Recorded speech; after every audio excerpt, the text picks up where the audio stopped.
श्रीमद् भगवद गीता का अध्याय 4 ज्ञानयोग या विज्ञानयोग बहुत महत्वपूर्ण अध्याय है।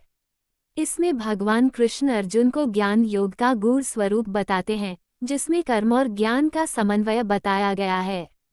श्रीमद् भगवद गीता अध्याय 4 ज्ञानयोग का सार। अध्याय 4 का नाम ज्ञानयोग है क्योंकि इसमें भगवान श्री कृष्ण अर्जुन को ज्ञान योग का रहस्य बताते हैं।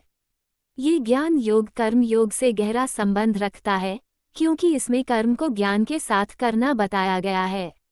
भगवान कृष्ण कहते हैं कि वे काल काल पर पृथ्वी पर अवतार लेते हैं ताकि धर्म की स्थापना हो सके और अधर्म का नाश हो। वे अर्जुन को बताते हैं कि वे इस ज्ञान को कैसे प्राप्त कर सकते हैं और इसे कैसे अपने कर्मों में लागू कर सकते हैं। अध्याय 4 के प्रमुख विषय। अवतारवाद, अवतार का सिद्धांत। भगवान कहते हैं कि जब जब धर्म की हानि और अधर्म की वृद्धि होती है, तब तब वे अपने रूप में अवतार लेकर आते हैं। गुप्त ज्ञान और संस्कारों का नाश। ज्ञान जो पुरातन काल से आया है, समय के साथ कई बार भ्रामक हो गया है। भगवान कृष्ण अर्जुन को कहते हैं कि वह जो ज्ञान दे रहे हैं वो परंपरागत और दिव्य है।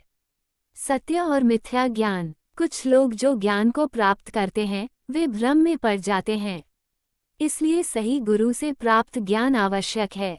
गुरु शिष्य परंपरा। गुरु से प्राप्त ज्ञान की महत्ता और उसके द्वारा कर्म में संस्कारों का नाश करना। कर्म और ज्ञान का मेल। कर्म करते हुए निष्काम भाव से ज्ञान की प्राप्ति कैसे होती है। अर्जुन के संदेहों का निराकरण। भगवान कृष्ण अर्जुन के संशय दूर करते हैं कि ज्ञान कैसे प्राप्त होगा और इस ज्ञान को कर्म में कैसे उतारना है। विस्तृत श्लोक सार। श्लोक 1-3 अवतार का वर्णन और ज्ञान का इतिहास। भगवान कहते हैं कि उन्होंने ये ज्ञान ऋषियों को दिया था, जो पीढ़ी दर पीढ़ी चला आ रहा है। ये दिव्य ज्ञान सत्य है। वे ये भी कहते हैं कि अवतार समय समय पर होते हैं ताकि धर्म की रक्षा हो। श्लोक 4-6 अवतार का उद्देश्य। धर्म की रक्षा, अधर्म का नाश और धर्म स्थापित करने के लिए भगवान अवतार लेते हैं। वे ये भी कहते हैं कि उनके अवतार का कोई व्यक्ति या वस्तु सीमित नहीं कर सकती। श्लोक 7-8 भगवान का स्वयं पूर्ण होना। भगवान स्वयं परमेश्वर हैं जो संसार के भली भांति ज्ञात हैं और जब जब अधर्म बढ़ता है तब वे पृथ्वी पर अवतार लेकर आते हैं। श्लोक 9-10 ज्ञान का महत्व और उसे प्राप्त करना। जो लोग उनके अवतार के बारे में श्रद्धा से जानते हैं वे उनकी रक्षा करते हैं और उनका जीवन सफल होता है। श्लोक 11-13 गुरु शिष्य परंपरा। ज्ञान गुरु से प्राप्त होता है। अर्जुन को सलाह दी जाती है कि वे योग्य गुरु से ज्ञान प्राप्त करें और संदेह मिटाएं। श्लोक 14-16 कर्मयोग और ज्ञानयोग का समन्वय। भगवान बताते हैं कि कर्म का सही उद्देश्य होना चाहिए। कर्म में निस्वार्थ भावना से ज्ञान की प्राप्ति होती है। श्लोक 17-19 ज्ञान और कर्म में संतुलन। ज्ञान के बिना कर्म फलदायी नहीं होता और कर्म के बिना ज्ञान अधूरा रहता है। श्लोक 20-24 दृष्टा और द्रव्य का स्वरूप। जो ज्ञानी अपने अंदर कर्म नहीं करते वे दूसरों को सच्चा ज्ञान देते हैं। श्लोक 25-30 संन्यास और त्याग का अर्थ। संन्यास का अर्थ केवल कर्म त्याग नहीं है, बल्कि फल की इच्छा त्याग है। श्लोक 31-38 ज्ञान के फल और भक्त का मार्ग। सच्चा ज्ञानी अपने अहंकार को छोड़कर ज्ञान और भक्ति के मार्ग पर चलता है। अध्याय 4 के मुख्य संदेश और उपदेश। अवतार का रहस्य। भगवान बताते हैं कि वे संसार में अधर्म के नाश और धर्म की स्थापना के लिए आते हैं। यह अवतार निरंतर चलता रहता है। ज्ञान का महत्व। ज्ञान योग से मनुष्य को कर्म में ब्रह्म तत्व की अनुभूति होती है। ये ज्ञान कर्मों को निष्काम बनाता है। गुरु का स्थान। सच्चा ज्ञान गुरु से ही प्राप्त होता है। गुरु का आदर और उनसे प्राप्त ज्ञान पर विश्वास आवश्यक है। कर्म और ज्ञान का संतुलन। सिर्फ कर्म या सिर्फ ज्ञान नहीं, बल्कि दोनों का समन्वय ही मोक्ष का मार्ग है।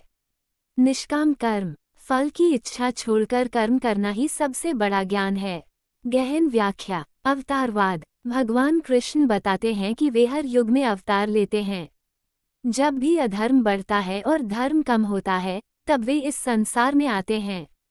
यह अवतार न केवल भगवान की कृपा का प्रतीक है, बल्कि ये दर्शाता है कि ईश्वर संसार की व्यवस्था को बनाए रखने वाला है। ज्ञान की परंपरा। भगवान कहते हैं कि यह ज्ञान वे अपने पूर्वज ऋषियों को देते हैं, जो पीढ़ी दर पीढ़ी चला आ रहा है। परंतु समय के साथ यह ज्ञान गुमराह करने वाला भी हो जाता है। इसलिए अर्जुन के लिए यह जरूरी है कि वे गुरु से सीधे ज्ञान प्राप्त करें। गुरु शिष्य संबंध। गुरु से ज्ञान लेना और संदेह दूर करना आवश्यक है। ये भी बताया गया है कि गुरु से प्राप्त ज्ञान को अनुभव से परखना चाहिए। कर्मयोग और ज्ञानयोग का संयोजन। अध्याय में कहा गया है कि कर्म करते समय यदि हम फल की इच्छा छोड़ दे तो वही कर्म योग का मार्ग है। ज्ञान के साथ कर्म करने से मनुष्य निष्काम बनता है और मोक्ष की ओर बढ़ता है। संन्यास की परिभाषा। संन्यास का अर्थ केवल कर्म त्याग नहीं है, बल्कि कर्म करते हुए उसमें आसक्ति और फल की इच्छा छोड़ देना है। यही सच्चा संन्यास है। ज्ञान के फल। जो व्यक्ति इस ज्ञान को समझता है, वह अपने अहंकार और संदेह को छोड़ देता है और शांति को प्राप्त करता है। अध्याय 4 की प्रमुख शिक्षाएं। कर्म का महत्व। कर्म को त्यागना नहीं बल्कि फल की इच्छा त्यागना चाहिए। गुरु का महत्व। गुरु से ज्ञान लेना आवश्यक है, तभी शुद्ध ज्ञान प्राप्त होता है। अवतार का सिद्धांत। भगवान अधर्म का नाश और धर्म की स्थापना के लिए अवतार लेते हैं।